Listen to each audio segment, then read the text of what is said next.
je pense vraiment que le citoyen lambda est apte à faire la loi. Sûrement, il mérite d'être accompagné, il mérite aussi d'avoir peut-être des outils ou des choses qui le permettent de le faire plus facilement. Mais en théorie, oui, le tout citoyen lambda est apte à faire la loi.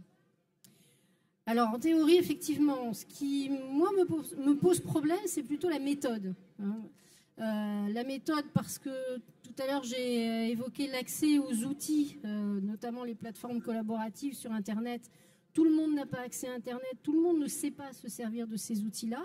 Comment est-ce qu'on va savoir ensuite que ceux qui interviennent sur ces outils sont représentatifs de l'intérêt général, parce que la loi, c'est quand même l'intérêt général qui doit primer. Donc, tout ça, ce sont des questions qui méritent derrière de mettre en place des méthodes de contrôle, d'accès. Et pour l'instant, il ne me semble pas que ce soit tout à fait fiable. Alors, je pense que justement, si on demande aux citoyens de faire la loi, c'est faire la loi pas forcément en ligne, parce qu'on n'est pas obligé de le faire. Je pense qu'il y a aussi pas mal de méthodes pour faire la loi de manière physique. Là, on est en train de se voir ensemble, tous ensemble, et si on avait décidé de réfléchir sur une loi en cours, on aurait pu proposer des amendements. Ensuite, je dirais qu'on ne remet pas forcément en cause non plus la démocratie représentative, parce que le citoyen va contribuer à la loi, il va participer, mais ceux qui rentrent dans l'hémicycle, c'est uniquement les députés et les sénateurs. Donc les citoyens lambda vont contribuer à faire la loi. Mais en tout cas, il est apte à le faire. Il a une forme d'expertise citoyenne. Alors encore une fois, l'aptitude, pourquoi pas. Simplement, quand on regarde les taux de participation aux dernières élections, donc l'implication et la volonté de vraiment participer à la vie politique et à faire la loi, elle n'est pas vraiment présente. Donc comment est-ce qu'on va demander à des gens de s'impliquer encore plus alors que déjà ils ont du mal à aller voter? C'est vrai, ça c'est un très bon point, Christine. Merci. Je pense vraiment que l'objectif c'est justement d'aller chercher les gens sur les sujets qui les concernent. On ne va pas forcément demander à tout citoyen de faire toutes les lois, parce qu'on n'est pas forcément tous experts de tout, mais même tous les députés ou tous les sénateurs ne font pas toutes les lois. L'objectif c'est peut-être d'aller chercher les gens sur les sujets qui les intéressent, sur l'écologie, sur la voiture connectée, si on est expert de ce sujet-là, ou même si parfois on est simplement citoyen qui vit dans sa ville au quotidien, il peut peut-être participer à ces lois-là. Oui.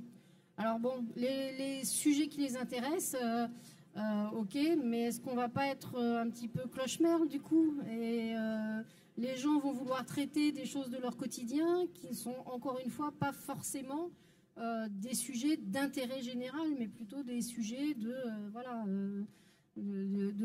petites choses qui les touchent directement. Or, la loi, encore une fois, c'est fait pour traiter de sujets d'intérêt général. Je pense que ça n'empêche pas, si on donne le sujet d'intérêt général sur un sujet, par exemple, on dit les pesticides, ça me touche personnellement, comme ça peut être dans la loi. Donc l'objectif, c'est de faire une loi sur les pesticides. Donc qu'est-ce que moi j'en veux plus, j'en veux moins, dans quel contexte, à quel moment, etc. Et donc ça, pour moi, le citoyen, il peut dire si oui ou non il en veut. C'est de l'intérêt général tout en étant au quotidien du particulier. C'est bon, pas C'est bon. Sur cette question d'un public d'élite, là, qu'est-ce que tu Oui. répondrais ou explique-nous ça. Le public d'élite, à partir du moment où on doit participer à ce genre de travaux, ça veut dire que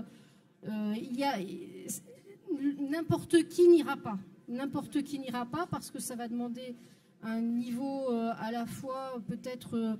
Alors, j'aime pas trop le niveau de culture, c'est pas péjoratif, mais de connaissance des sujets, d'implication, encore une fois, de savoir partager, de savoir débattre. Moins d'une minute. Ça n'est pas accès à tout le monde.